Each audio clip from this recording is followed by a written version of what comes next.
Hey, shalom, guys. Welcome to another episode of Heaven, Hell, and Life After Death. Today, we're going to be looking at the verse of First Peter chapter 3, verse 19.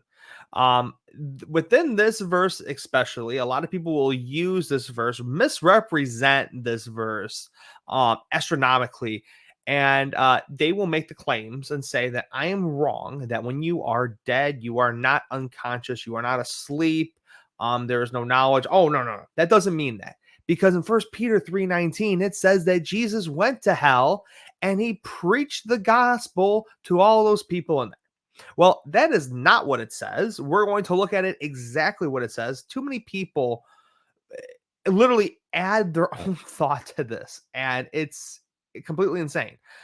We have Ecclesiastes in chapter 9 verses 5 through 10, which literally tells us that when you are dead, there is no consciousness, there is no anger, there's no hatred, there's no thoughts or feelings, there's nothing. There is an unconsciousness. There's nothing going on in the grave, in Sheol, in Hades, where you are going. Okay, so we're going to look at First Peter chapter 3 verse 19 and just totally understand what it's talking about. So what does it say? It says, in which he, referring to Yeshua here, also went and made proclamation to the spirits, okay, in prison. All right. It is important to note it says prison here. It does not say hell. It does not say pit. It does not say anything else. It's not Hades. All right. Prison. It's just prison here. So, first, let's look at the spirits that are being mentioned. So, spirits right here, it uses the Strong's 4151. Now, this is interesting because it is in the noun, dative, neuter, plural sense, which this form of the word for spirits here in the Greek only appears 3 times. All right, all referring to different spirits that we see in Luke 4:36, 1 Timothy 4:1, and in 1 Peter, obviously in 3:19. So within these times that it is used, it is not referring to a human being. All right, it's not referring to someone who was once a human being.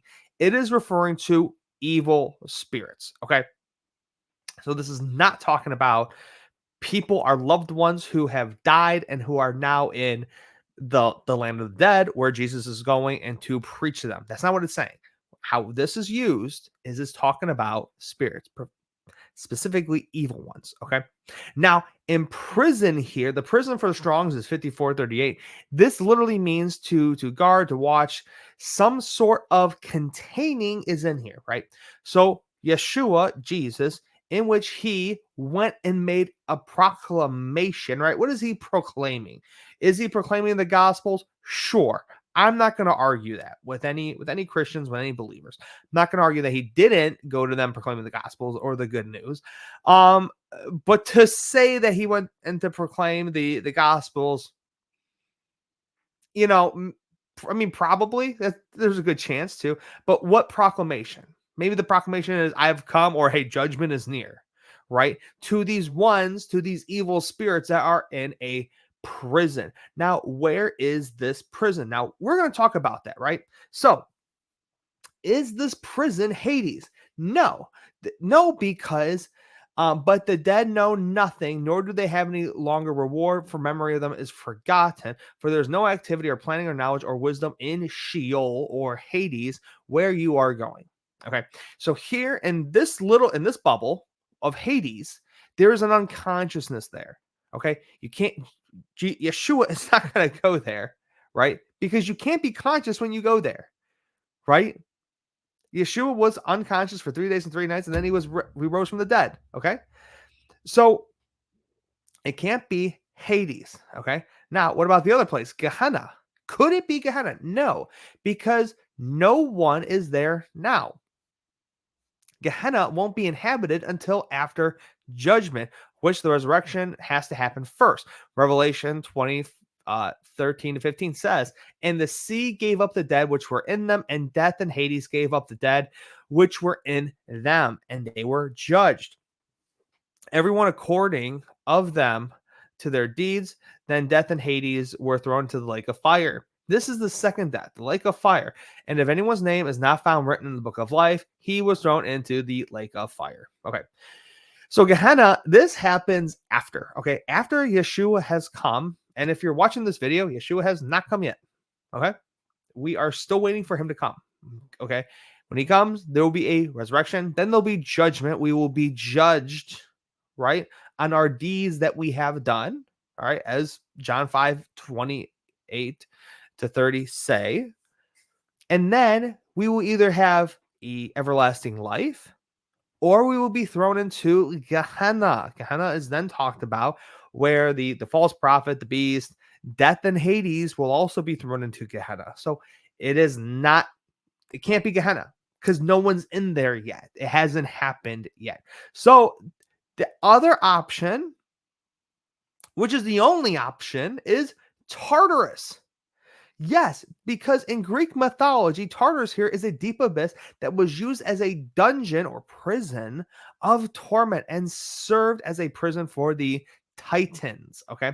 Peter is also the only one that uses this word in 2 Peter chapter 2, verse 4. In his second epistle, that's when he also uses the word Tartarus, because Tartarus is found nowhere. Paul doesn't use it, no one else uses it. This is so foreign. This is such a foreign idea to Hebrew identity, just because there is no Tartarus. There is no word to translate it as Tartarus, right? Hades is the Greek to Sheol. Gehenna is the Greek to Ben Hanam. But what is Tartarus? Tartarus is nothing. I don't even know what Tartarus could even be translated into Hebrew is, right? So what is all this for? All right. Here in Tartarus, it says that it is being described to describes angels being held there in a type of prison awaiting the judgment. Okay. When in the book of Matthew, when the man was possessed by Legion, remember the story of Legion, for we are many, right? And he's like, you have not come to judge us yet, have you? And he says, no. So there's going to be a time when these evil spirits are held for judgment. But where is this judgment going to happen? It's going to come later. But before that comes, where do they sit? They sit in prison, which is Tartarus. It's very similar. If you commit a crime, you're going to sit in jail before you go to the judge, receive your sentence, do your sentence, and you're done, right? But in the meantime of that, you're going to sit in jail. You're going to sit in prison. You're going to sit in Tartarus and wait for that. So whatever this proclamation is, and I'm sorry, there's no other information about this proclamation. In Peter's letters, there's a lot of things that are very foreign to the Tanakh that don't appear, right? Which has led to a lot of critical scholarship regarding the letters that have been presented. So, I'm not saying that First and Second Peter should be ignored in any way, shape, or form, but I believe it should be properly understood within the context. And that's just it, being properly understood. So thank you guys so much for watching this video. Please like, share, subscribe, and I hope this was a blessing for you. Leave me a comment. Tell me what you think. Hope to see you guys real soon. Shalom.